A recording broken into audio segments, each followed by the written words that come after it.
Buenas noches, bienvenidos al Museo de Arte Moderno de Medellín. Yo soy Emiliano Valdés, curador jefe del museo. Les damos la bienvenida a la 7ª edición de nuestras conferencias performáticas, que son un programa en alianza con Fama, en el que invitamos a artistas de todo el país, de toda Colombia, a que aproximadamente cada 2 semanas desarrollen una conferencia o una presentación que está hecha, por supuesto, a partir de palabras, pero también de cualquier otro contenido compatible con estos canales, específicamente, digamos que con YouTube. La intención de las conferencias performáticas surge un poco a partir de la coyuntura del momento que estamos viviendo, y de pedirle a los artistas que nos ayuden a reflexionar sobre esta experiencia tan dramática que nos ha tocado vivir en los últimos meses. Son composiciones, son presentaciones híbridas a medio camino, sí, entre una conferencia, digamos, entre una charla en un sentido más tradicional, pero también en presentaciones de videos anteriores, de materiales que tienen que ver con la obra de los artistas y en muchos casos con algunas ideas y especulaciones que estos mismos artistas han hecho durante la pandemia, durante el confinamiento y un poco, digamos, las reflexiones que surgen a partir de esa experiencia. Las conferencias performáticas también buscan entender un poco mejor, digamos, experimentar, pensar, habitar de maneras distintas estos canales virtuales, espacios a los que si bien, digamos, que si bien conocíamos antes de la pandemia, esta situación también de alguna manera nos ha empujado a dar el último paso, ¿no? Hacia una habitación, hacia una ocupación más permanente, más habitual, más cotidiana, y en esa medida pues entender sus dinámicas y sus posibilidades, pero también sus limitaciones. Pensábamos que era un ejercicio importante, un ejercicio necesario y ojalá también un ejercicio que nos ayude a todos a entender un poco mejor estas circunstancias. Evidentemente, cada artista propone no solo los contenidos, no solo el tema, digamos, de su conferencia, sino también la estructura. Para los que nos han acompañado ya en otras transmisiones, sabrán que cada uno ha pensado en este formato, en este espacio de manera diferente, y la invitación tiene mucho que ver con eso, ¿no? ¿Cuáles son sus características? ¿Cómo podemos utilizarlos, habitarlos de la mejor manera, más plenamente, aprovechando sus posibilidades, sus alcances, que también son muchos? Esta 7ª iteración de las conferencias performáticas se titula Pekín y está a cargo del artista bogotano Alberto Lesaca. La invitación a Alberto era de alguna manera esperada porque Alberto ha explorado desde hace bastantes años, en realidad, la relación entre espacio virtual y realidad matérica. Alberto, sobre todo, pues es conocido quizás sobre todo, por lo menos en los últimos años, por una serie de pinturas abstractas en las que muy a menudo se presentan unas arquitecturas que de alguna manera también sugieren, ¿no?, unos espacios, digamos, construidos y reales, de pronto producto de los motores de render tridimensionales. Entonces, en ese sentido, digamos que es un candidato idóneo a ayudarnos también a entender esa potencial fisicalidad de este espacio virtual. Alberto Lesaca es un artista cuya práctica explora las posibilidades de diferentes medios como la pintura, el video, las gráficas computacionales, la música, la escultura y la instalación. Y su trabajo ha estado fuertemente relacionado con la tecnología y sus efectos en términos de cómo está configurado la manera en que entendemos el mundo y la materialidad que nos rodea. Ha estado interesado en herramientas tecnológicas, como les decía, como los motores de render 3D, en los cuales se encuentra un potente medio de creación. Con el uso de este tipo de herramientas, busca interrogar las posibles relaciones entre la virtualidad de la imagen electrónica y la sustancia de la materia física. Recientemente ha expuesto individual y colectivamente en exposiciones, bueno, en Colombia, México, Brasil, los Estados Unidos, el Reino Unido y Suecia, entre otros lugares. Y este año, a pesar de los retos y las dificultades, participó en la exposición colectiva So What en la Galería Arronis Arte Contemporáneo en la Ciudad de México, y en Bogotá tuvo la exposición individual I Sitting in a Room en la Galería La Cometa. La conferencia performática Pekín, que es el título de la conferencia de Alberto, parte del video homónimo que produjo el artista durante el confinamiento de la pandemia. Y el video es un viaje mental y visual en un periodo de confinamiento, mediante el cual el artista intenta tomar distancia y comprender en la medida de lo posible el momento que nos ha tocado vivir recientemente. Para la conferencia le fragmenta o atomiza esta pieza para intercalarle imágenes de otras obras en video, acciones musicales de él mismo y textos relativos a la música. Este último, un interés presente en su trabajo desde hace varias décadas que ahora toma renovada vigencia. Pekín, el video, surge a su vez del libro El otoño en Pekín, de Boris Vian, en el que el título del libro, pues lejos de referirse a temas, digamos, presentes o a lugares o a temporadas relativas al libro, se suma como una imagen más a su narrativa. La conferencia performática Pekín es una sumatoria de imágenes visuales y sonoras que condensan el interés de Lesaca por el desplazamiento, la música, la abstracción y las narrativas no lineales, entre otras cosas. Es el recuerdo de un viaje en el que se mezclan imágenes de muchos otros viajes y recuerdos.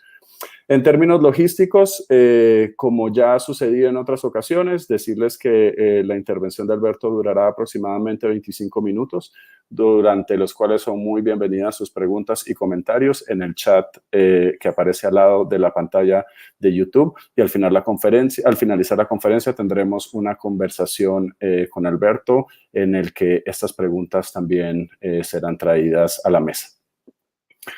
Esta conferencia es posible gracias a una alianza con Fama y se realiza también con el apoyo de la Alcaldía de Medellín y el Ministerio de Cultura. Y aprovecho para invitarlos a una nueva edición dentro de 15 días a esta misma hora y por el mismo canal. Es a cargo de Juan Duque. Los dejamos entonces con Pekín.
Reality is a combination of perceptions, emotions, feelings, distractions, dreams and surprises. That is reality. Distracciones, sorpresas, eso es la realidad.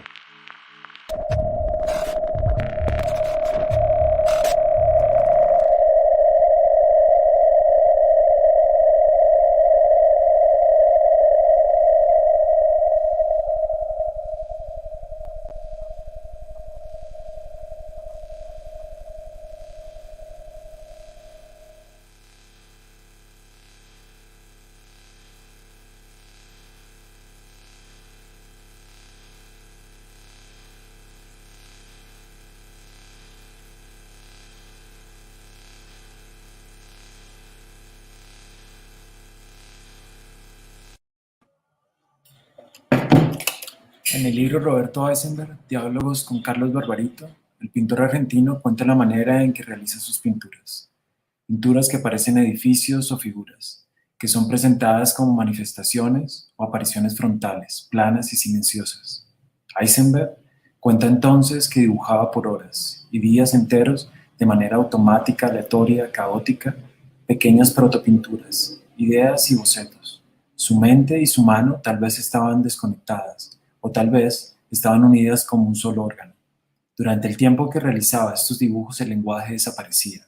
Entonces el tiempo y el espacio ya no estaban.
No smoking anywhere on the underground.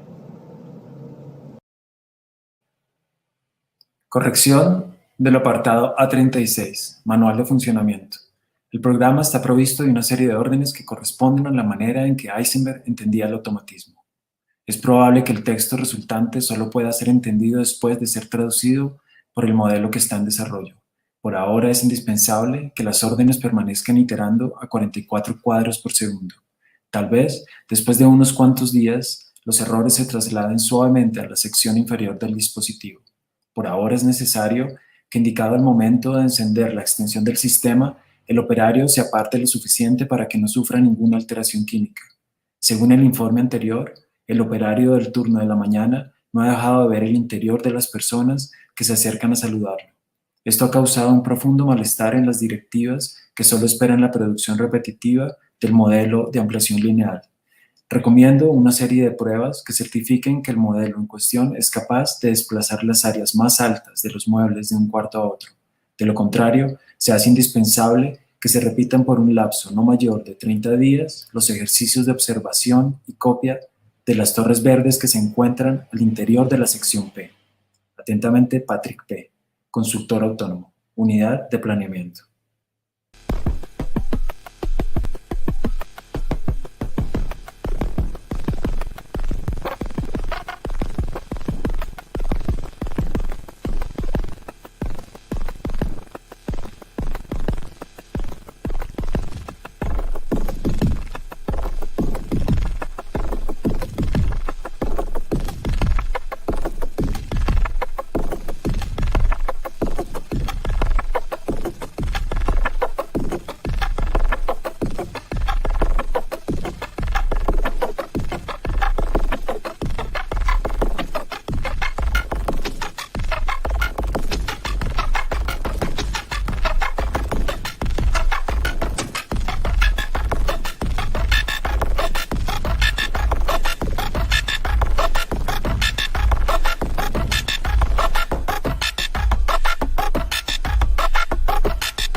Una sonrisa iluminó el bello rostro de viejo juvenil de Ford. Ya he pensado también en eso, respondió. Produciré tantas máquinas y a precios tan modestos, que a ningún otro industrial del mundo le tendrá cuenta fabricar lo que yo fabrique. Mis fábricas surtirán por eso a los 5 continentes. En muchas partes del mundo el automóvil y el aeroplano no son todavía de uso general. Con la potencia de la publicidad y del control bancario obligaremos a todos los pueblos a usarlos. Mis mercados son prácticamente ilimitados.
Macedonio Fernández, el escritor argentino, aseguraba que para escribir sobre la locura es inútil ilustrar la locura. Y en sus palabras, la novela tiene que estar loca. Es como si nos dijera que la materia con la que se escribe debe descomponerse y variar de mil formas. Debe comportarse como la muestra de un sonido digital alterado por parámetros de síntesis. Es como si en cualquier sonido estuvieran contenidos todos los sonidos. Cuando leí esta idea de Fernández, pensé en El barco de la locura de Foucault, relato en el que se cuenta cómo en la Edad Media, en Europa, los locos eran subidos a una embarcación que navegaba por los ríos y se detenía en los puertos de las ciudades para recoger más locos. La locura observaba desde el barco a la razón.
Listo.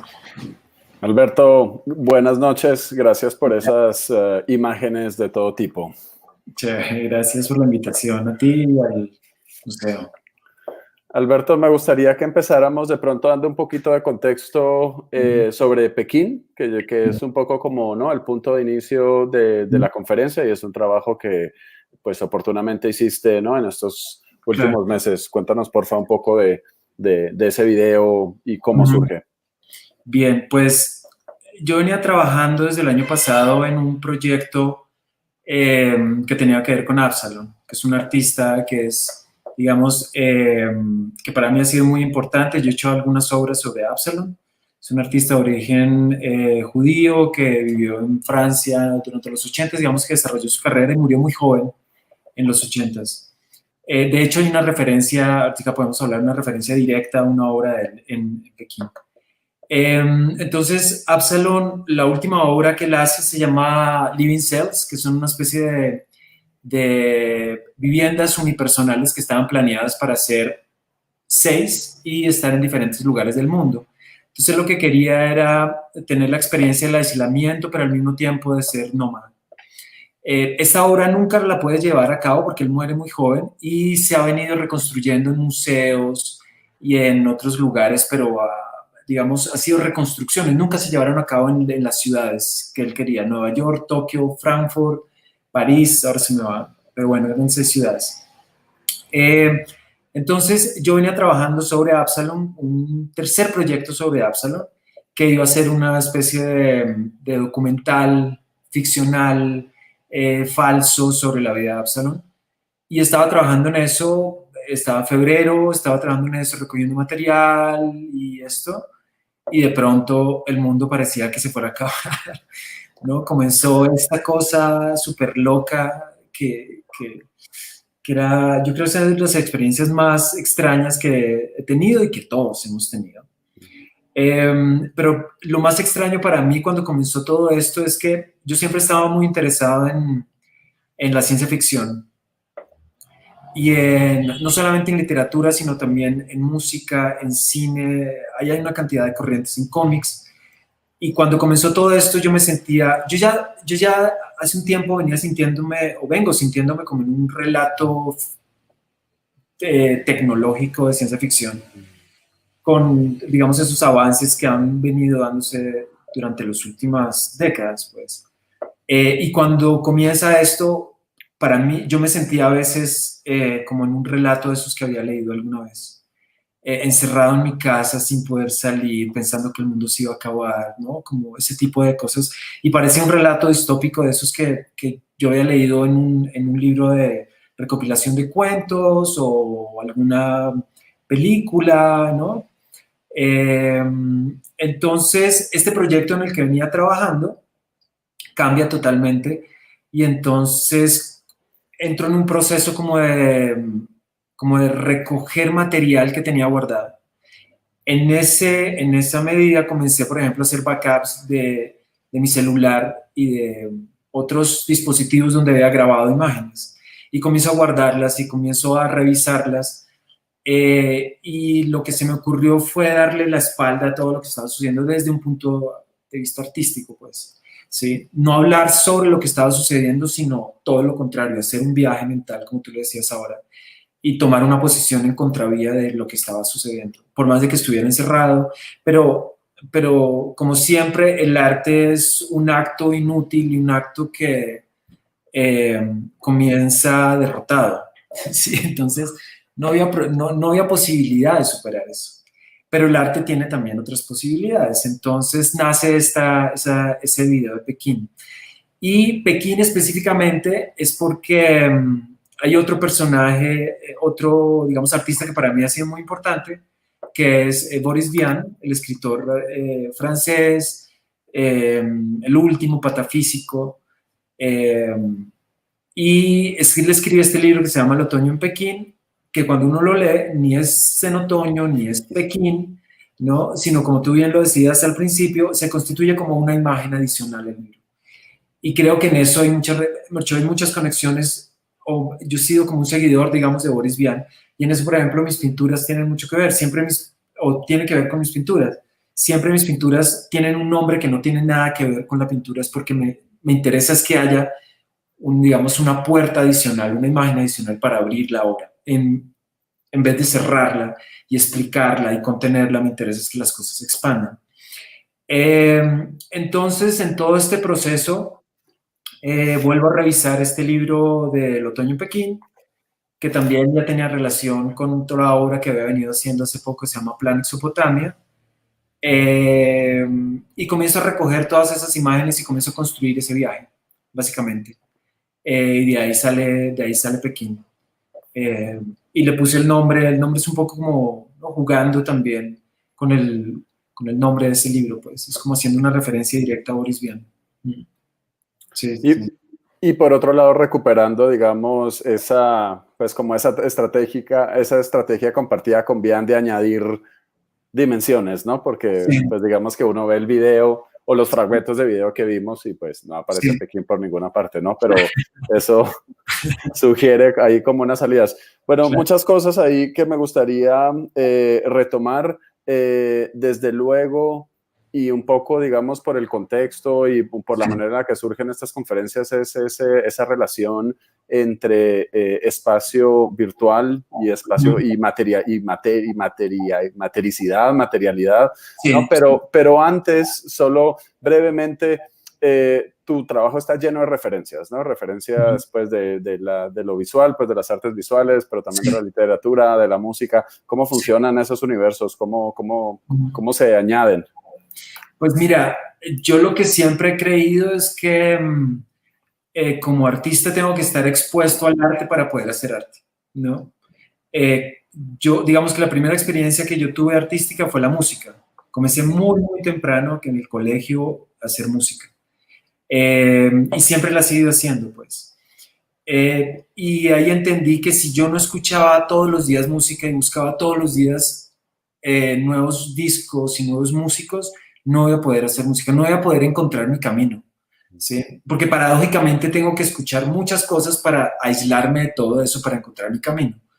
Entonces, esa dinámica la seguí aplicando después cuando entré a la universidad a estudiar artes y cuando ya seguí, digamos, desarrollando mi carrera artística, la seguí aplicando. Tengo que estar todo el tiempo consumiendo arte para poder, digamos, hacer arte. Y en algunos puntos, para mí es muy importante, digamos, traer como invitados o hacer esas referencias, porque es un diálogo. Yo creo que a muchos artistas nos pasa que finalmente lo que hace uno durante su vida y su carrera es estar simplemente dialogando con la historia del arte. Y es como estar en un gran salón o en un espacio pequeño, también puede ser, con 2 o 3 artistas que no le interesan, hablando, botando ideas, negando cosas, apoyando cosas. Entonces, para mí esa es como la dinámica de trabajo, básicamente, ¿no? Como alimentarme de arte y dialogar con eso que me alimente y que disfruto y que amo y que gozo, ¿no? Porque es un problema también de placer con el arte del que tengo. O sea, no eres de esos artistas que buscan como el aislamiento, ¿no? Como la pureza, digamos, de tu propia creación, supongo. Pero entonces hablemos un poquito de la música, porque tu trabajo, digamos, es más reconocido, o por lo menos en los últimos años, ¿no? Más reconocible es la pintura, ¿no? La pintura y la escultura.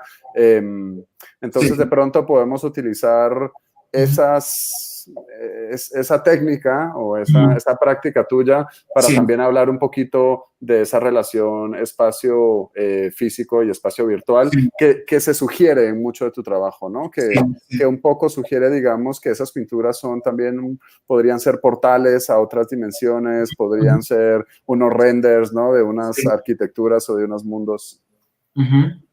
Pues mira, como te decía ahora, la primera experiencia que yo tuve artística fue, digamos, ya de ejercicio, ¿no? De hacerlo, fue la música. De hecho, tuve muchas dudas cuando iba a estudiar artes, si estudiaba artes o música. Pero finalmente me terminé decidiendo por artes porque no había una escuela, digamos, experimental de música, pero sí había una escuela de artes que se acercaba a lo experimental. Si no me hubiera tocado ir a un conservatorio y no me interesaba ir a un conservatorio, digamos, tradicional de música. Entonces, la música es como, digamos, mi primera experiencia, es como mi primera pasión, es como lo que... eh, es esa cosa que siempre ha estado conmigo y que después me ayudó a entender procesos plásticos. Cuando yo entré a estudiar artes, me retiré, hice unos semestres y me retiré por mucho tiempo a hacer música. Y hay digamos que hay un cuerpo de trabajo en mi carrera, que es principalmente los 90s, que es extenso, que de hecho ahorita con la pandemia lo volví a organizar y lo estoy publicando nuevamente, que son más o menos unos 7 discos. Y esas, digamos, esa música que hice en ese momento fue muy importante porque cuando retorné, digamos, a la escena del arte plástico, la música fue la que me hizo entender el video. ¿Sí me entiendes? Y fue la que me enseñó de alguna manera cuál era el video que a mí me interesaba. ¿Por qué me interesaba el video? ¿Por qué cierto videoarte, digamos, de los orígenes, lo encontré como el foco para lo que yo iba a hacer? Porque la música fue la que me enseñó eso. Ahora, hay otra cosa, un carácter muy importante en la música, que es el carácter abstracto.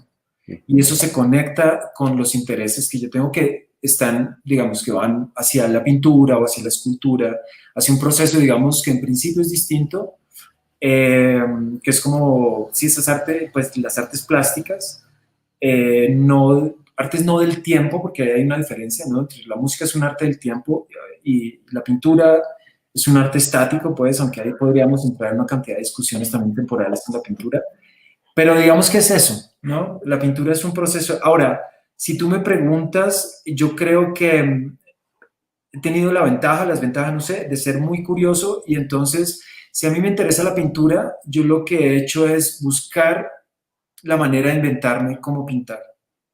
Si me interesa la escultura, he tratado de encontrar la manera o de inventarme la manera de hacer pintura. Lo mismo me pasó con la música.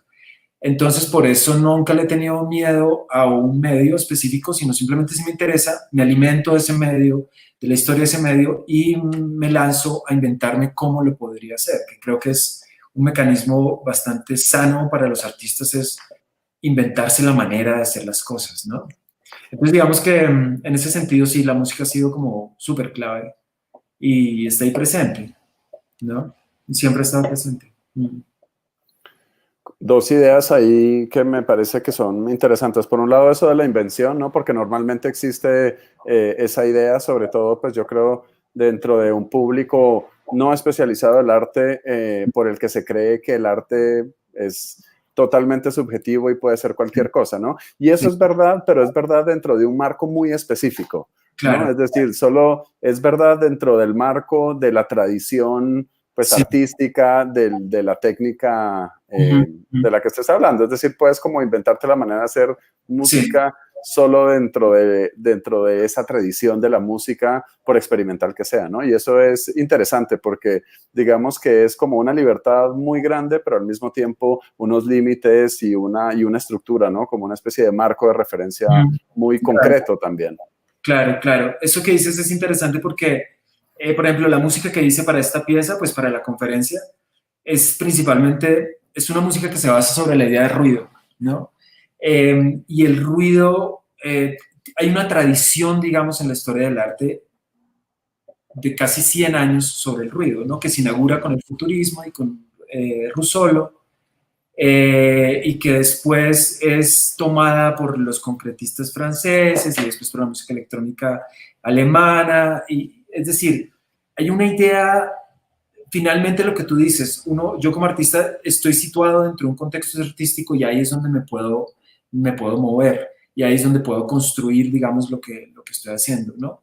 De otra manera, al estar fuera de ese lenguaje, las cosas pues no, digamos que no coinciden, no tienen mucho sentido, ¿no? Porque sí, y en esa medida el arte sí es un lenguaje que tiene historia, que tiene tradición y que tiene que responder a eso porque si no pues desaparece, ¿sí? Es como que tiene que estar contenido dentro de sí mismo para que siga existiendo, por más de que hayan cambios tan radicales como los que vimos durante el siglo XX, que estamos todavía parados, digamos, en esos cambios. Tocaría pensar qué va a pasar en 100 años, cómo sería el arte dentro de 100 años. Es fascinante pensarlo, ¿no? Porque pues todavía estamos en un arte que comenzó hace 100 años o un poco más de 100 años. Y entonces pensemos un poco esas ideas en relación a la abstracción, ¿no? Y me interesa también, digamos, lo abstracto que puede ser la música, pues sí, esa tradición del ruido de la que hablabas, ¿no? Que es abstracto porque, pues, yo no sé si hay realmente una analogía, por ejemplo, entre melodía y figuración, ¿no? Versus, Claro, digamos, claro, abstracción y otras cosas. claro. ¿Cómo conversan? ¿Cómo conversa el ruido, la música, digamos, esta más reciente que estás haciendo Sí. con la abstracción en tu pintura? Pues mira, hay varias cosas porque digamos que a mí siempre me interesaba un tipo de música específica, principalmente, digamos, una música minimalista, una música en la que se contienen muy pocas ideas, ¿sí? Y esas pocas ideas se desarrollan. No solamente ideas, sino también materialidades. Es decir, tú puedes hacer una pieza con 2 tonos musicales, una pieza que dure 4 minutos, 5 minutos o horas enteras, solamente utilizando 2 tonos. Y en esa medida se conecta con la abstracción y el minimalismo en la pintura. Básicamente que estamos hablando del mismo proceso. Es como tener la materialidad mínima para poder hacer una construcción compleja, ¿no?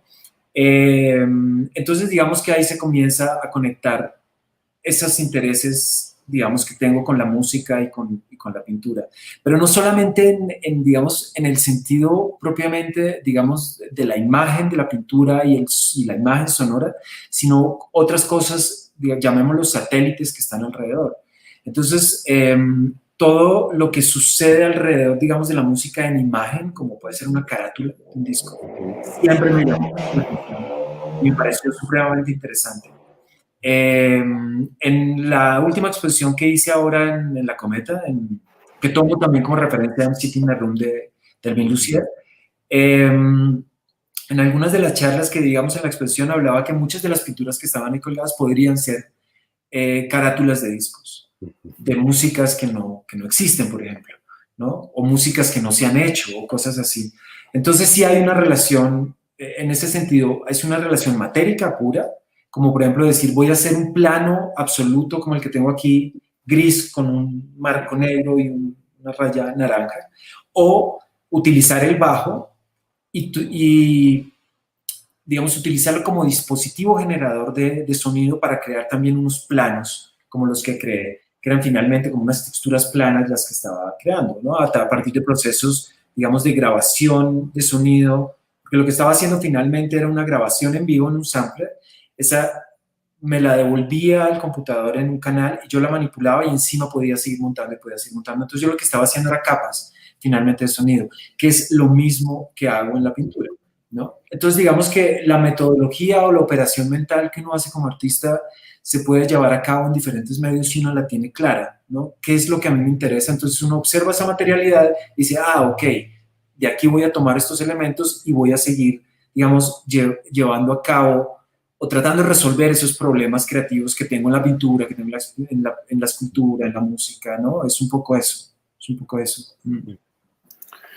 Oye, entonces volvamos un poco a esa idea de la relación espacio físico, espacio virtual, que yo creo que por un lado, bueno, está presente sí en la pintura y en otras prácticas tuyas, en el video, y que yo creo que hoy también es preeminente, ¿no? Es, digamos, cómo existimos en estos universos contemporáneamente. Sí, pues mira, hay una cosa ahí, digamos, que es como anecdótica, y es que lo que te contaba ahora, yo entré a estudiar artes, me aburrí un poco, porque tenía esa contraparte que era la música, ¿no?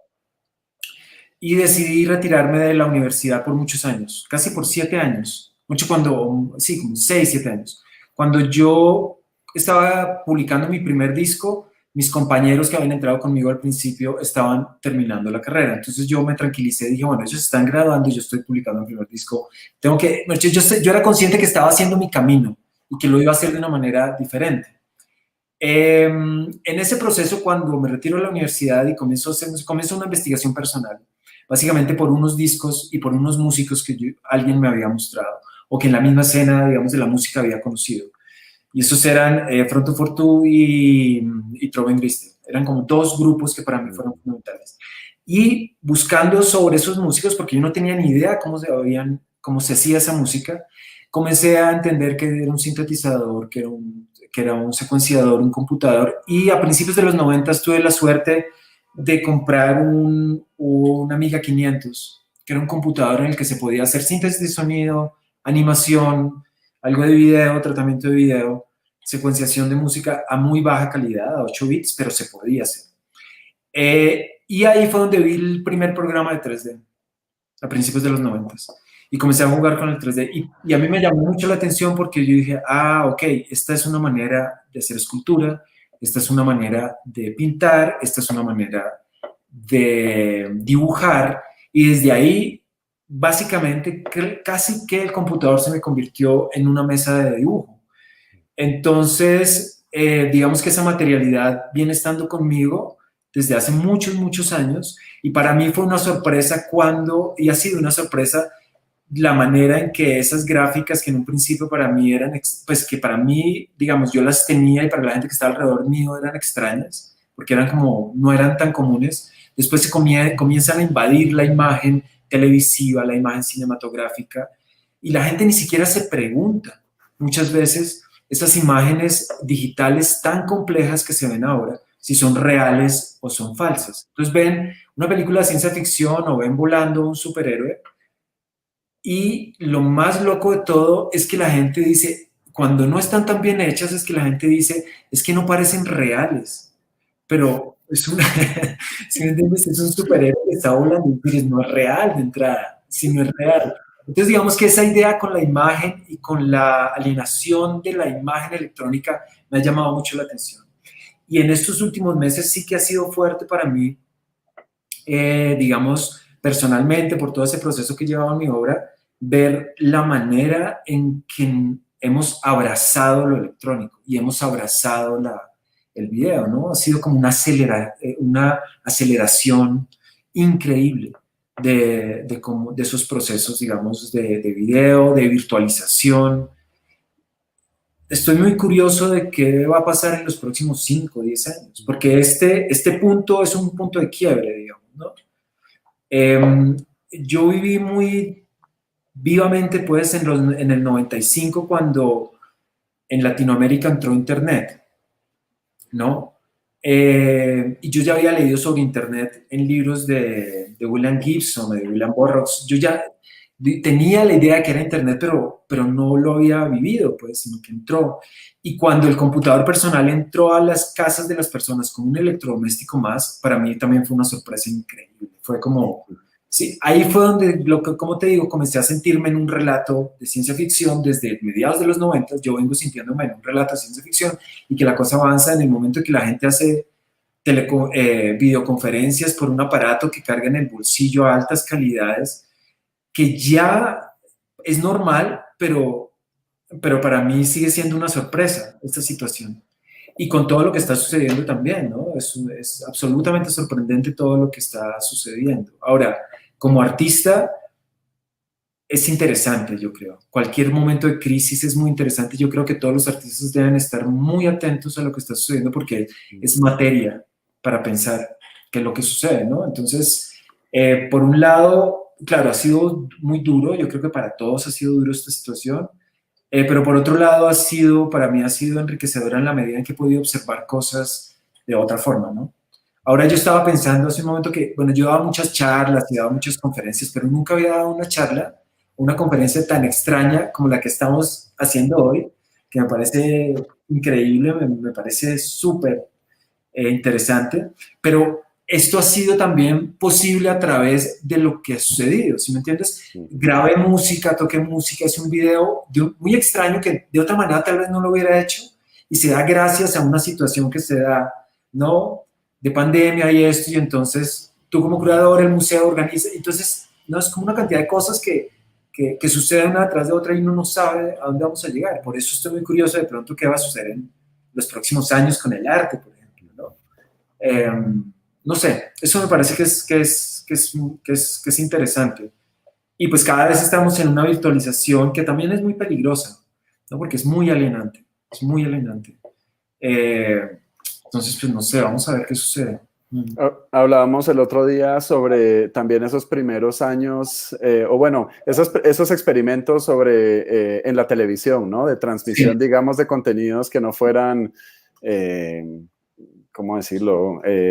Contenido industrial, comercial, ¿no? Sino estos experimentos realmente Claro, con el canal. Y sí, cómo, pues, podría haber una cierta analogía con ese momento, ¿no? claro, De claro. decir, bueno, ¿qué es este aparato y Ujú. cuáles son las implicaciones de este acceso? Sí, Pues no universal, ¿no? Porque digamos que finalmente esa posibilidad de alienación también está sujeta a pues a unas condicionantes sociales y económicas y geográficas y demás, ujú. pero que, y eso un poco rescato lo que decías, y es que para nosotros era importante pensar en eso, ¿no? Decir, Ujú. ¿qué es esto? ¿Qué es esto que nos está pasando? Y ¿qué es esto que nos está pasando? No desde una perspectiva, digamos, sociológica o antropológica de otra índole, sino a través del arte, justamente, porque Sí, yo, sí. pues en ese sentido estoy de acuerdo contigo en que es un momento de quiebre, ¿no? Y un momento en el que creo que todos tenemos que estar como muy alertas, a pesar, pues, digamos, Ujú. de las dificultades que implica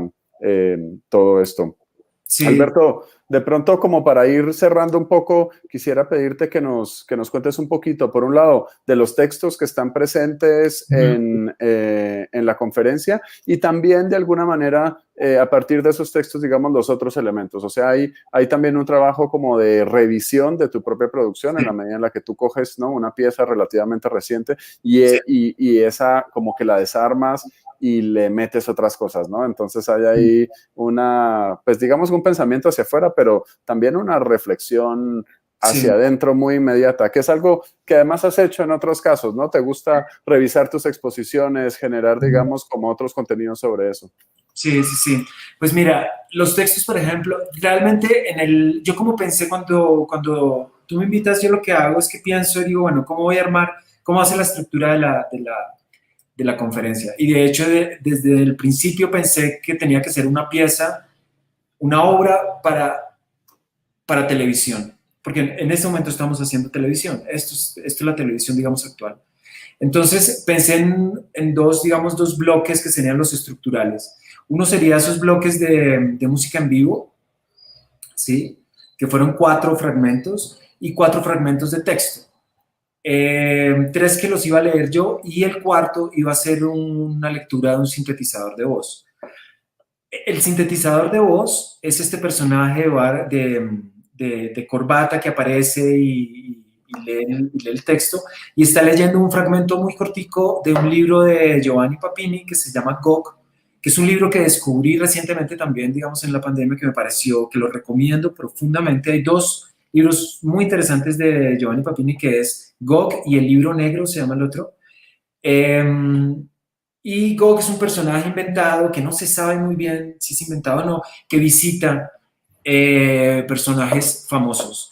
Y las entrevistas que hace con esos personajes famosos son reveladoras y son aterradoras al mismo tiempo. El fragmento que yo utilizo para la pieza, para Pekín, es un fragmento cuando Gog, este personaje, va y visita a Ford, el dueño de los carros Ford. Y si te das cuenta, mira lo que dice ahí el Ford ficticio de Papini, es que está creando todo un sistema que nos obliga a utilizar. En este caso, pues él hablaba de automóviles y otro tipo de máquinas, pero está hablando también de la obligación que tenemos ahora con la tecnología. Es imposible, digamos, retirarse de lo tecnológico en este momento. Sí, estamos absolutamente, digamos, amarrados a los procesos tecnológicos hoy, económicamente, culturalmente y ahora hasta sentimentalmente, porque la gente se comunica y sí, sentimentalmente también por estos medios. Ese, digamos, es un texto. Hay otro texto que es un digamos, pequeño cuento que escribí para una exposición hace unos años, hace 3 años, y es un cuento, cuando yo hago esos cuentos o esas narraciones, digamos, ficcionales, las hago de una manera automática. Yo me siento y escribo, utilizo, digamos, técnicas de automatismo que ya venían desde el surrealismo, las utilizo para escribir. Las pinturas también son hechas con esa técnica, es decir, eh, yo me siento a dibujar y hago y hago y hago, y en un momento, así como decía Eisenberg, Roberto Eisenberg, el pintor que también aquí lo nombro, había un momento en el que tiene que entrar la razón, y es en el momento en el que ese loco que montan en el barco, como lo dije, lo de Foucault, tiene que volver a la razón y comunicar qué es lo que está haciendo. Entonces, digamos que los textos hay unos míos y los otros son como unas reflexiones de, por ejemplo, de lo que decía Macedonio Fernández también, ese escritor argentino que es fantástico, que yo creo que es de los mejores escritores latinoamericanos, ¿sí? Que él decía que, ahí lo digo en el texto, ¿no? Que cuando se va a escribir sobre la locura no es suficiente o es inútil ilustrar la locura, sino hay que hacer arte loco o enloquecido. Él hablaba del arte como la novela, ¿sí? Entonces digamos que son textos un poco de ficción, que se cruzan con lo ficcional, que traen referencias de otros, digamos, de otros artistas o pues escritores. Es un poco eso, ¿no? Los textos que aparecen ahí es un poco eso. Y digamos que algunos fragmentos de video que básicamente lo que yo hice es que esta pieza que se llama Pekín, lo que hice es que la fragmenté y la reutilicé para la conferencia. E inserté cosas viejas como afuera del bosque, que es con la primera imagen que comenzamos, que es en un bosque caminando, que tiene que ver con Theodor Kaczynski, una bomber, este personaje famoso norteamericano que hizo una obra sobre, pues digamos, basándome como en él. Y es un poco lo que yo te decía al principio, yo como veo la pieza que hice para la conferencia, es casi que un viaje mental en el que hay recuerdos anteriores. Entonces estos recuerdos son básicamente esos videos anteriores, ¿no? Es como cuando tú viajas y estás viviendo algo que sabes que va a ser un recuerdo, pero al mismo tiempo ya tienes un recuerdo que traes, ¿no? Es como esa carga de los recuerdos. Es un poco eso,